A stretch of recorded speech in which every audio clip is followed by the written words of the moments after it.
It was one of those long, soul-sucking Fridays where every minute at work stretched like a bad yoga class. By the time I finally collapsed onto the train home, all I wanted was silence, a greasy takeout container, and to lose a few brain cells watching Love Island. The ride dragged on.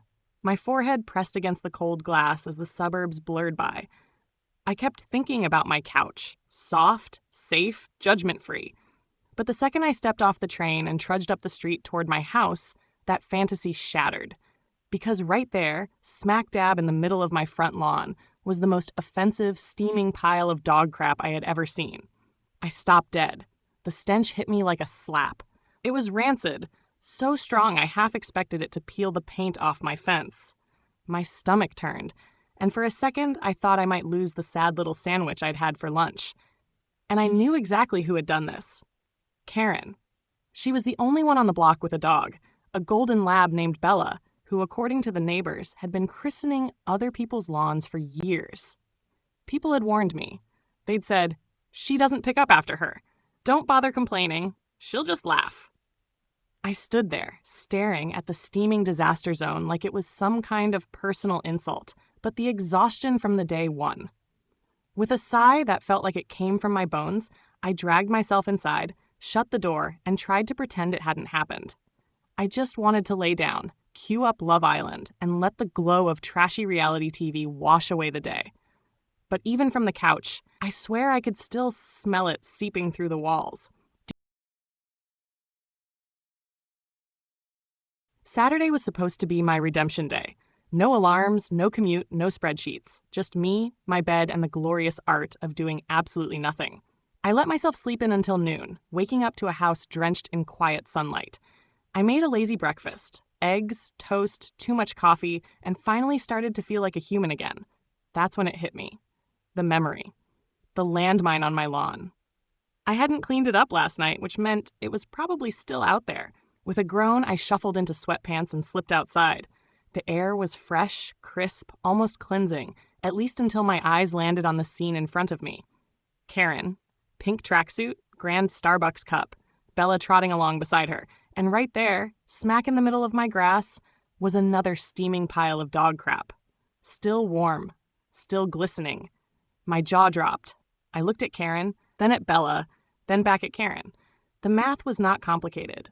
"Really?" I said, marching toward her. "You just let your dog do this? Again?" Karen froze, clutching her cup like it was holy water. Then she smiled, a tight, smug smile that made my blood boil. "Excuse me? That's not us."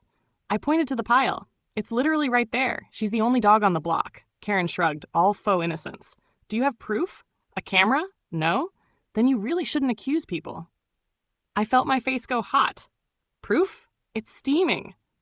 She rolled her eyes, sipped her coffee, and delivered the coup de grace. "You should really take better care of your lawn. It looks a little neglected." Then she turned on her heel and strutted away, Bella wagging happily beside her. I stood there, fists clenched, staring at the mess she left behind. Not just the one in the grass, but the one in my entire Saturday. I fetched an old plastic grocery bag and a shovel because there was no way I was touching that monstrosity with bare hands. Still, crouching over it made my stomach lurch. The smell was eye-watering, the texture somehow worse, and I had to breathe through my mouth just to get it done. At one point, the bag slipped, and I nearly dropped the whole mess onto my sneakers. My heart stopped. For one horrifying second, I saw my weekend flash before my eyes. Me, scrubbing dog crap out of the mesh of my shoes. Somehow, by the grace of all that is holy, I caught it in time. By the end, I was sweaty, nauseous, and felt like I'd been performing some kind of punishment for a crime I didn't commit. I tossed the bag into the trash, held my arms out like I was covered in nuclear waste, and went straight inside.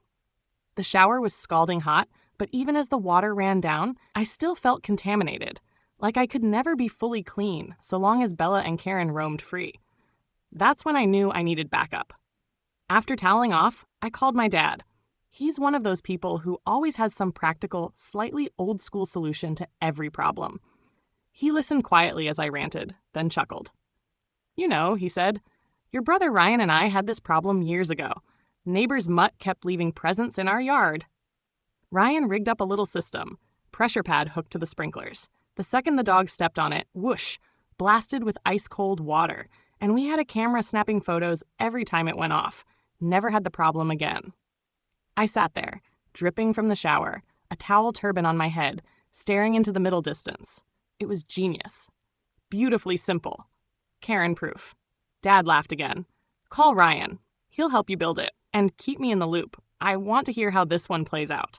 By the time we hung up, the disgust I'd felt all morning was giving way to something else. Determination. The plan was set in motion. Ryan showed up late that night, stepping off the train like a secret agent on assignment. He had a backpack slung over one shoulder and the kind of purposeful stride that made it clear he'd been planning this for hours.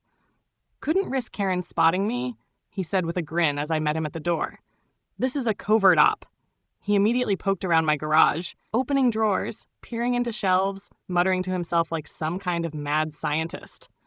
After 5 minutes, he straightened up and shook his head. You don't have half the stuff we need. Tomorrow, you're going shopping. He scribbled a list on the back of a receipt and handed it to me like it was classified intel. PVC tubing, pressure sensors, some wiring, zip ties, nothing that screamed revenge device, but altogether it felt like a recipe for chaos. And bring it all back in a plain bag, he said, lowering his voice dramatically. No labels, no receipts, no trail. I rolled my eyes but nodded, already imagining myself skulking through the aisles of Home Depot like I was buying materials for a heist. The next morning, that's exactly how it felt. I marched into the store, heart pounding, clutching Ryan's list, convinced every employee somehow knew what I was plotting. By the time I got back, supplies stuffed into a bland brown bag, I was sweating like a criminal hiding evidence. Ryan took the bag, inspected the contents, and then gave me his big brother voice, even though he's younger than me. Stay out of the garage. Why? I asked. Because I said so, and because this is going to work. And that was that. The garage door closed, and for hours I heard nothing but faint clanging, drilling, and the occasional muffled curse. Every time I thought about checking in, his voice rang in my head. Stay out. He did, however, insist I take the day off. Luckily, it was Labor Day. No work, no guilt. So I sprawled out on the couch and surrendered myself to a marathon of old SpongeBob episodes, the kind where everything feels just absurd enough to match real life. That night, after I'd gone to bed, I heard Ryan moving outside. Soft footsteps, the hiss of water through pipes, the click of tools. He worked like a phantom, quiet and precise, weaving my front yard into a trap. By morning, the system would be waiting.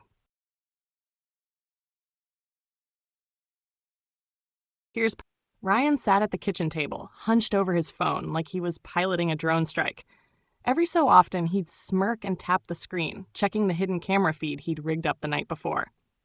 Patience, he said. She'll come. Just wait. By noon, I'd half convinced myself it wouldn't happen. Maybe Karen had caught on. Maybe Bella had finally discovered a taste for her own yard. But at exactly 1 o'clock, Ryan's eyes lit up. Showtime, he whispered. Go take a peek. I crept to the window, pulling back the blinds just enough. And there she was. Karen strutting down the sidewalk in her pink velour tracksuit, Starbucks cup in hand, Bella trotting loyally beside her. She stopped right at my lawn, head swiveling left and right like some low-rent secret agent. Her eyes scanned the eaves, the fence posts, the windows, searching for a camera. Thanks to Ryan's careful work, there was nothing to find. Satisfied, she tugged Bella toward the grass. Go on, girl, I could just barely hear her say. The second Bella's paws hit the turf, the trap sprung. A hidden sprinkler exploded to life, blasting them with a jet of ice-cold water. Not a polite mist, not a drizzle. This was a liquid grenade. Bella yelped, bolting sideways. Karen shrieked, arms flailing, coffee flying into the air like a latte geyser. Within seconds, both of them were soaked, drenched head to toe, stumbling back toward the sidewalk in total chaos. I couldn't help myself. I flung open the door and stepped outside, laughing louder than I'd laughed in weeks. Karen, you might want to pick up next time. She glared, mascara streaking, hair plastered to her face, and shouted something about illegal harassment and calling her lawyer. But the effect was ruined by the fact that her sneakers squelched with every furious step as she bolted down the street, Bella dragging her along. Ryan leaned in the doorway behind me, phone in hand, grinning. And now we've got the footage. I grinned back, dripping satisfaction. For the first time since moving here, the lawn felt like mine. The beauty of Ryan's system wasn't just the sprinkler. It was the camera. Every glorious second of Karen's watery meltdown was caught in crisp detail. Bella's panicked scramble, Karen's shriek as her coffee launched into orbit, the way her tracksuit clung to her like a wet towel. Ryan, ever the little brother with a mischievous streak, did some quick editing. He blurred Karen's face, slapped in some dramatic music, and uploaded the clip online with the title, "When Your Dog Poops on the Wrong Lawn." By the next morning, it had gone viral. Millions of views, endless comments, people debating whether Karen got what she deserved. Spoiler, everyone agreed she did. My phone lit up with texts from friends, coworkers, even distant relatives I hadn't spoken to in years, all sending laughing emojis. At the next family dinner, Dad nearly choked on his mashed potatoes, replaying the video on his phone. Mom kept saying, "This is terrible," but she couldn't stop smiling. Ryan leaned back in his chair like a conquering hero while my cousins begged him to build them revenge sprinklers for their own neighborhoods. As for Karen, she never let Bella near my lawn again. Word around the block was she tried to sue, but every lawyer she approached told her the same thing: you'd be laughed out of court. Now, every time I step out onto my grass, it feels a little greener, a little sweeter, knowing justice was served by a garden hose and a well-timed splash.